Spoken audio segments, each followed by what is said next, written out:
Hi, I'm Don. Today's miniature is from Printed Obsession. Today I'll show you the painting of this miniature as we talk about glazing. This video shows the painting and build-up of fat glazes and thin glazes in the painting of the skin, but the rest of the painting of this miniature is included in the Patreon video.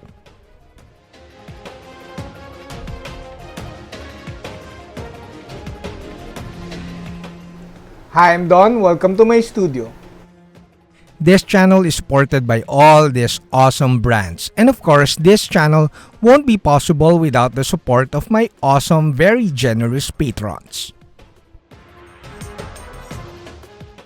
I rarely use an airbrush because it feels too mechanical for me, but with this one I use an airbrush just to get it over with. Like the base colors, I wanted to apply it really efficiently so that I can focus on the glazing. So now we talk about glazing as we paint this miniature. So what is glazing? Glazing, at least for me, is basically the application of semi-transparent paints on a model, or an object, or a figure. So as much as I want to impress you with the thumbnail of different varying opacity of paint painted on paper or a piece of plastic, well, I just showed you like the painting of the skin of this miniature with a close-up picture.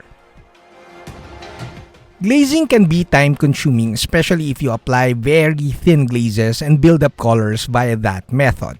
However, with this one, I finished this model, especially the glazing and skin part, in around 3 or 4 hours.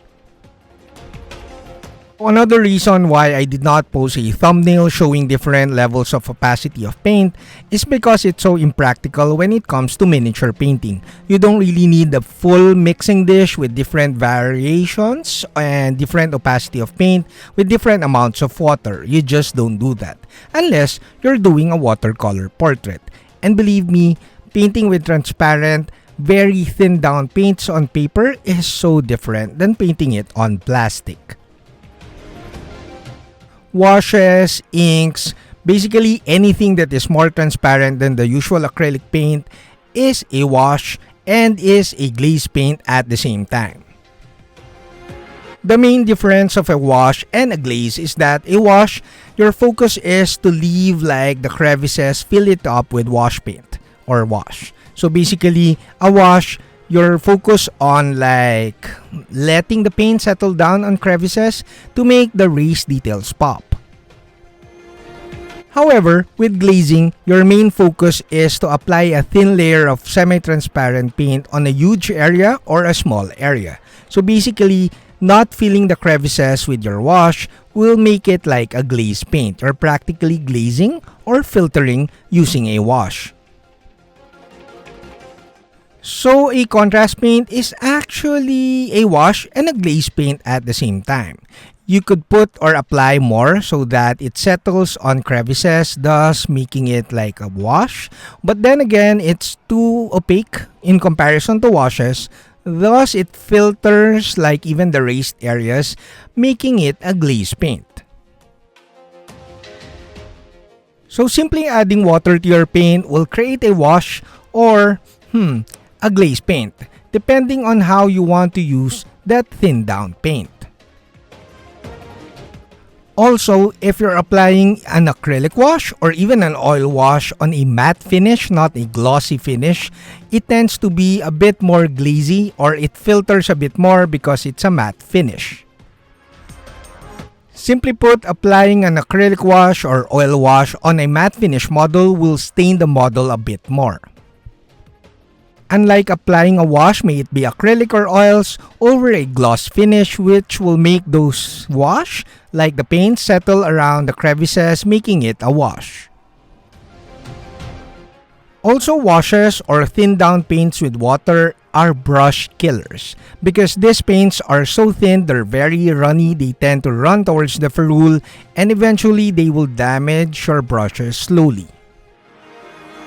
So I recommend you use an old brush or like me, use mediums because mediums won't like make the paints so runny. They will just add a bit more transparency, but the consistency of the paints are a bit more friendly for brush painting. So like I said earlier, Glazing can be a bit time consuming, especially if your layering is not that good, meaning you did not mix your paints really well and you did not build up your layering properly. This is the main reason why I like to paint with fat glazes, meaning I add a very small amount of medium to my paint so that I'm not painting at full opacity. Because if you're painting at full opacity, your transitions will be rough unless you mix all those colors. And mixing paints is a bit more time consuming for me at least, instead of just painting via fat glazes.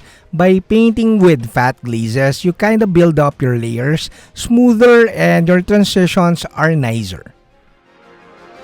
Now, because I built up the layering with fat glazes, it's now faster or a bit more efficient to smoothen down my transitions with thinner glazes. Although admittedly, if you spend like more days or more hours on your miniature via glazing and fat glazes and thin glazes, you'll produce a really nice, very nice smooth finish. However, I don't spend as much time on my miniature because I simply need to paint more minis and move on. Also, I do admit I like the painterly look of seeing my paint strokes on the miniature, so I don't really glaze as much as most people because I don't fancy the very smooth finish. So basically, in my opinion, glazing is just a technique or a method that will refine your painting. So do not rely on glazing to save your bad layering. So basically, do proper layering first so that you won't be spending too much time correcting your rough patches or your rough transitions via glazing. So glazing can actually be compared to filtering too. Filtering in fine scale is adding a thin layer or coat of paint that is semi-transparent so that it alters the overall color of the miniature or the model. So it's practically the same, but it's a bit different because glazing is actually focused on certain areas, not the totality of the model. I hope this video gave you information about glazing, washes, or even filtering without the unnecessary talking head for 20 minutes. And I do have a ton of videos on glazing with mediums you'll see here at YouTube. And I also have, of course, a ton of tutorials on glazing at my Patreon page. Now, you currently see in the video, I'm adding some glazes of blue and then eventually Kiss and Tell, which is a reddish glaze paint, so that I add more color depth and more colors to my miniature painting. So I cannot say this enough, glazing is a great technique if you want to refine your miniature, soften your transitions, and add more color depth. However, do not rely on glazing if you want to save your not so good layering. Now it's time to thank all my patrons. These people, 100 plus of them, are so generous and this channel won't be possible without their support. Lastly, a ton of thanks to Printed Obsession, one of my longest partners at Patreon. So I hope after watching this video that you saw during the painting that it's a matter of building up fat glazes and combining it with thin glazes. Or you could actually even paint with full opacity of paints as long as you mix those colors and do proper layering. So with proper layering, the glazing or the fat glazes and thin glazes will be a bit more effective. So since I have a ton of videos on glazing already, next video I'll try to show you how to pull off a painterly look, much like what I did with the oven part of this miniature, and how you can pull it off without looking so messy and not so good. So anyways, I hope you like this video. Thanks for watching, guys. That's it, Pansit.